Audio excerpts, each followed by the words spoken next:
จะไม่เคยได้ยินกันที่ไหนนะครับผมไปหาฟังดูนะครับผมรจนานะครับในวันในคดีมันยังมีความเป็นธรรมคนอย่างฉันยังมีโอกาสอย่างใครเขาใช้ความพยายามในความดีในตัวเราเพื่อไปคว้าเอาพวงมาลัยมาครองเป็นเจ้าของความรักที่เจอนั้นมีให้เวลาพิสูจน์ให้เห็นภายในเปลือกกายมีรักยิ่งใหญ่รูปพรรณไม่งามแต่จะพยายามทำทุกสิ่งทุกอย่างให้เธอได้รู้แม้ไม่มีความหวังแต่ก็จะลองดูเพื่อไปคว้าเอาพวงมาลัยมาครองแต่ทันใดนั้นมีเจ้าชายรูปงามอย่างกายเข้ามาข้างฉันแต่ฉันทำได้เพียงหันมองเจ้านั้น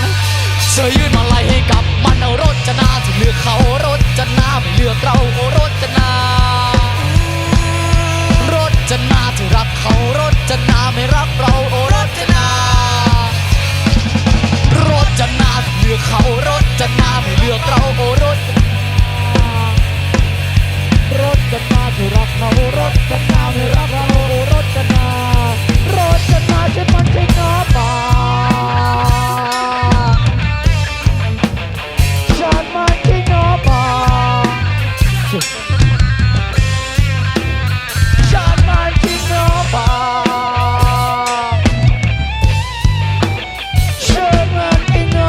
่า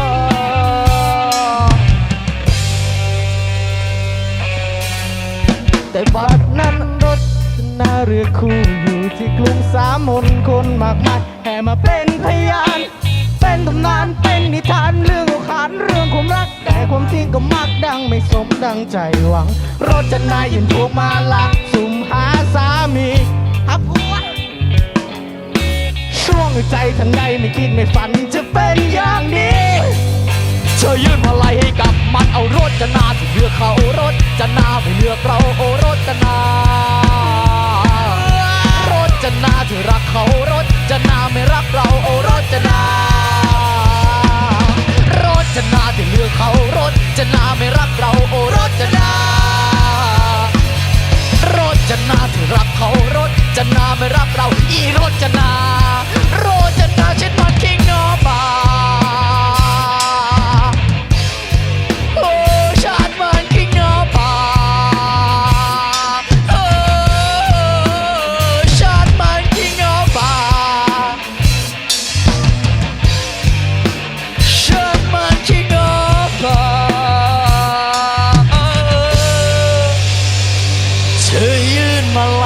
กับ